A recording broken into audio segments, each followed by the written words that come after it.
ต่อกับคดีฆาตกรรมหญิงสาวอยู่ที่แขวงสวรรณเขตที่หลายคนจับตามองว่าจะสามารถจับตัวผู้ลงมือก่อเหตุได้หรือบ่ซึ่งวันในล่าสุดมีข่าวออกมาว่าจับได้แล้ว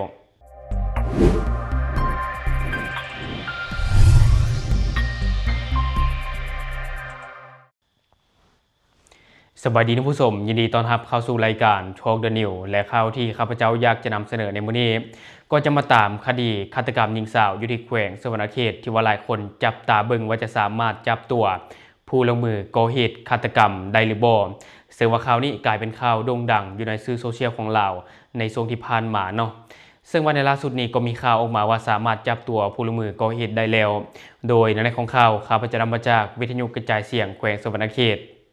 ปิดคดีสะเทือนขวัญภายใน48ชั่วโมงปกส.แขวงสวรรณเขตกักตัวฆาตกรมือมีดวางแผนลวงหญิงสาวไปฆ่าอำพรางจากเหตุการณ์สะเทือนขวัญที่ประชาชนกำลังติดตามอย่างใกล้ชิดบัตรกาวไสสนะของเจ้าหน้าที่ตำรวจสืบสวนสอบสวนคดีอาญาปกส.แขวงสวรรณเขตที่สามารถไล่ล่ามือฆาตกรมาลงโทษได้อย่างว่องไวจุดเริ่มต้นในวันที่21มีนาคม2026พบศพหญิงสาวนางวาสนาอายุ19ปีเป็นผู้เสียชีวิตอยู่ป่าข้างทางเขตบ้านบึงวะนครไกรสอนพรหมวิหารในสภาพที่ถูกทำให้ร่างกายอย่างหนักการเฮ็ดเวียกเด็ดขาดนอกภายใต้การชี้นำของคณะพักคณะบัญชาเจ้าหน้าที่ได้ใช้วิชาเฉพาะขจรเป้าหมายจนสามารถกักตัวเท้าแสงอาทิตย์หรือเท้าแจกอายุ21ปีได้ในวันที่23มีนาคม2026คำสารภาพสุดโหดนอกผู้เกี่ยวรับสารภาพว่าได้วางแผนเซตล่อลวงผู้ตายให้พาไปซื้อยาสูบไฟฟ้าเมื่อฮอดจุดเปรี้ยวจึงลงมือบีบคอและทุบตีจนเสียชีวิตแล้วได้ลากไปทิ่มป่าอำพรางพร้อมสิ่งเอารถจักรไปทิ่มไว้บนอื่นเพื่อหลบหนีส่วนสาเหตุและก็แรงจูงใจปัจจุบันนี้เจ้าหน้าที่กำลังอยู่ในขั้นตอนของการสืบสวนสอบสวนขยายผลอย่างละเอียดเพื่อดำเนินคดีตามระเบียบกฎหมายต่อไปและที่ผ่านไปก็จะเป็นเนื้อในข่าวนะท่านผู้ชมซึ่งวันในช่วงท้ายคลิปข้าพเจ้าจะพาท่านผู้ชมไปเบิ่งวิดีโอที่ข้าพเจ้าได้มาจากเพจข่าวกองบัญชาการปกส.แขวงสวรรณเขตและตัวกับคดีเท้าแจ็คนี้เนาะหลายคนก็จับตาเบิ่งเพราะว่าคดีนี้มันเกิดขึ้นไล่เลี่ยกับคดีเท้าต้อมที่ฆาตกรแฟนสาวอยู่ที่ฝั่งไทยหลายคนก็จับตาเบิ่งว่าเจ้าหน้าที่ตำรวจจะสามารถนำตัวผู้ก่อเหตุมาลงโทษตามกฎหมายได้หรือบ่แต่หลายคนก็คงบ่ผิดหวังเนาะผ่านไปเพียง48ชั่วโมงเท่านั้นเจ้าหน้าที่ตำรวจก็สามารถนำตัวผู้ก่อเหตุก็คือเท้าแจ็คอายุ21ปีที่ลงมือฆาตกรรมนางวาสนาอายุ19ปีท่านผู้ชมซึ่งเป็นการลงมือที่โหดเหี้ยมโดยการบีบคอเฮ็ดให้นางวาสนานี่เนาะเสียชีวิตคาที่อันนี้ถือเป็นการลงมือฆาตกรรมที่โหดเหี้ยมบ่ฮู้ว่าเป็นหยังเนาะจึงว่าเฮ็ดได้ลงคอและตัวกับคดีนี้เองก็ยังบ่ฮู้ว่าสาเหตุและแรงจูงใจแท้ๆที่ก่อให้เกิดเหตุการณ์ในครั้งนี้มันมาจากหยังเนาะตอนนี้ยังอยู่ในขั้นตอนของการสืบสวนสอบสวนของเจ้าหน้าที่อยู่แตกต่างจากคดีเท้าต้อมที่ฆาตกรแฟนสาวอยู่ที่ฝั่งไทยโดยเท้าต้อมในตอนนี้ก็ไปรับกรรมที่ตนเองได้ก่อไว้โดยสารภาพว่าการที่ลงมือก่อเหตุในครั้งนี้มาจากความหึงหวงอันนี้เขาก็บ่รู้ว่าสาเหตุที่แท้จริงมันแม่นอย่างแท้นะท่านผู้ชมหลายคนก็ยังบ่ปักใจเชื่อและสุดท้ายนี้ข้าพเจ้าก็ต้องขอแสดงความเสียใจอย่างสุดซึ้งมายังครอบครัวของผู้เสียชีวิตในครั้งนี้ด้วยและก็อยากให้ทุกคนระมัดระวังตื่นเพราะว่าทุกมื้อนี้คนฆ่ากันง่ายแห่งเนาะอยากให้มีสติระวังตัวอย่าเชื่อใจไผง่ายๆเฮาบ่ฮู้ว่าจิตใจเขาคิดหยังอยู่จังได๋ก็ตามระมัดระวังตัวและวันนี้ข้าพเจ้าจะพาท่านผู้ชมไปเบิ่งวิดีโอที่ข้าพเจ้าได้มาจากเพจข่าวกองบัญชาการปกส.แขวงสวรรณเขตเดี๋ยวไปเบิ่งคลิปนี้นำกันเลยท่านพันโทสมวิไสพรหมจันทร์ห้องหัวหน้าห้องตำรวจปกส.แขวงสวรรณเขตได้ให้ฮู้ว่าในค่ำวันที่21มีนาคม2026เวลา 8:00 น.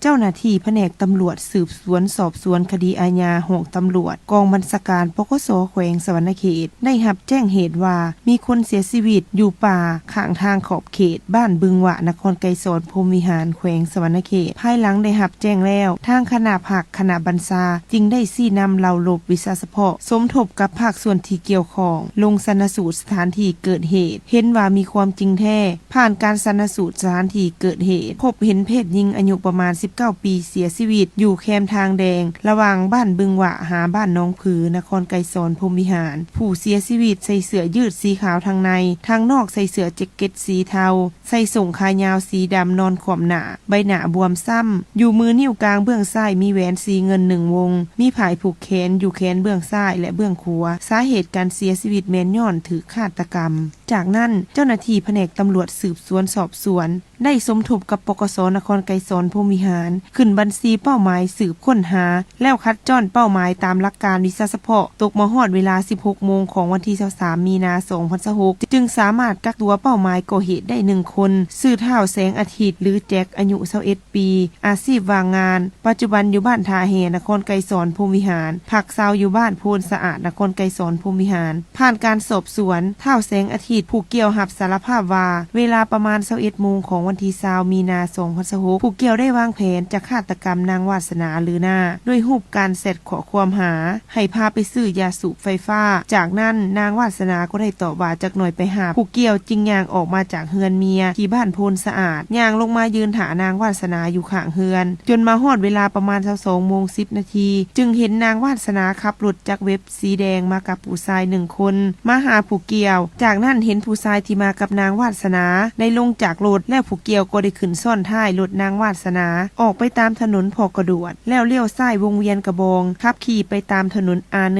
พอไปฮอดวงเวียนอาเซียนก็ได้เลี้ยวขวาไปทางบ้านบึงหวะพอไปฮอดขอบเขตทางบ้านบึงหวะแล้วก็ได้บอกให้นางวาสนาเลี้ยวซ้ายเข้าไปตามทางแดงระหว่างบ้านบึงหวะหาบ้านน้องผือขี่เข้าไปได้ประมาณ300 เมตรผู้เกี่ยวก็บอกให้นางวาสนาจอดรถโดยบอกว่าจะเบิ่ง GPS ก่อนแล้วนางวาสนาก็ได้จอดรถภายหลังจอดรถแล้วเห็นว่าบริเวณดังกล่าวเป็นทางเปี่ยวมืดผู้เกี่ยวจึงได้ลงรถแล้วใส่มือทาง2เบื้องลากดึงแขนนางวาสนาลงจากรถจักรเฮ็ดให้รถจักรล่มแล้วผู้เกี่ยวก็ได้ลากนางวาสนาออกไปแคมทางแล้วใส่มือทาง2เบื้องบีบคอนางวาสนาแต่นางวาสนาก็ได้ต่อสู้คืนและห้องให้คนมาช่วยจำนวน2ครั้งว่าช่วยแน่ช่วยแน่ผู้เกี่ยวจึงได้กำปั้นเบื้องขวาตีใส่ใบหน้าของนางวาสนาจำนวน4 บาทพร้อมทางเอาเสื้อแขนยาวสีเหลืองของผู้เกี่ยวมามัดปากนางวาสนาไว้เพื่อบ่ให้ห้องจากนั้นผู้เกี่ยวจึงได้ปั้มนางวาสนาให้ล้มลงพื้นดินภายหลังนางวาสนาล้มลงแล้วผู้เกี่ยวก็ได้ขึ้นนั่งเต็งเพื่อบ่ให้ดินพร้อมทางเอามือทาง2เบื้องบีบคอไว้ประมาณ5 นาทีแล้วนางวาสนาก็ได้หมดสติตอนนั้นบ่ฮู้ว่าเสียชีวิตแล้วหรือบ่ผู้เกี่ยวจึงได้ปะมือเมื่อนางวาสนาหมดสติแล้วผู้เกี่ยวก็ได้ลากเอานางวาสนาไปถิ่มไว้อยู่แคมทางห่างจากจุดที่ต่อสู้กันประมาณ5 เมตรหลังจากนั้นผู้เกี่ยวก็ได้เอารถจักรของนางวาสนาขับออกไปทางเส้นทางบึงหวะเข้ามาในเมืองพอฮอดบริเวณ3 แยกปิ่งแบะต้นขามแถวอ่างเก็บน้ำประปาผู้เกี่ยวได้เลี้ยวซ้ายกลับรถไปเส้นทางผ่านบ้านสนามไซแล้วขี่มุ่งหน้าไปตามเส้นทางแดงที่ตัดออกมาใส่ถนน A1 พอไปฮอดเส้นทางโรงแรมต้นดูทองขอบเขตบ้านสนามไซผู้เกี่ยวก็ได้ขี่รถจักรเลี้ยวขวาเข้าไปดินประว่างประมาณ15 เมตรจึงได้ถิ่มรถจักรไว้ภายหลังถิ่มรถแล้วผู้เกี่ยวย่างออกมาเพื่อมุ่งหน้าออกไปใส่ถนน A1 พอย่างมาประมาณ100 เมตรผู้เกี่ยวก็ได้ถิ่มเสื้อสีเหลืองที่ผู้เกี่ยวใส่อัดปากนางวาสนาไว้อยู่ดินเป่าวางข้างทางจากนั้นผู้เกี่ยวก็ย่างออกมา4 แยกถนน A1 ข้างปั๊มน้ำมันเพชรมีไซแล้วเมื่อนอนพักอยู่เฮือนเมียที่โพนสะอาดนครไกรสอนพรหมวิหารแขวงสวรรณเขตส่วนสาเหตุและแรงจูงใจที่เฮ็ดให้ผู้เกี่ยวลงมือฆาตกรรมนางวาสนาในครั้งนี้แม้นยังอยู่ในขั้นตอนดำเนินการสืบสวนสอบสวนของเจ้าหน้าที่และที่ผ่านไปก็จะเป็นคลิปเนาะข้าพเจ้าก็ต้องขอบใจคลิปจากเพจข่าวกรมสการปกสแขวงสวรรณเขตและทุกคนคิดเห็นอะไรกับข่าวนี้ก็อย่าลืมคอมเมนต์บอกกันแด่หรือว่าอยากตามนิติเตียนอยากประกอบส่วนข้อมูลก็อย่าลืมฝากไว้เนาะเดี๋ยวข้าพเจ้าจะเข้าไปอ่านและก็ตอบแลกเปลี่ยนประสบการณ์นำกันอย่าลืมสนับสนุนกันโดยการกดติดตามช่องขอบใจ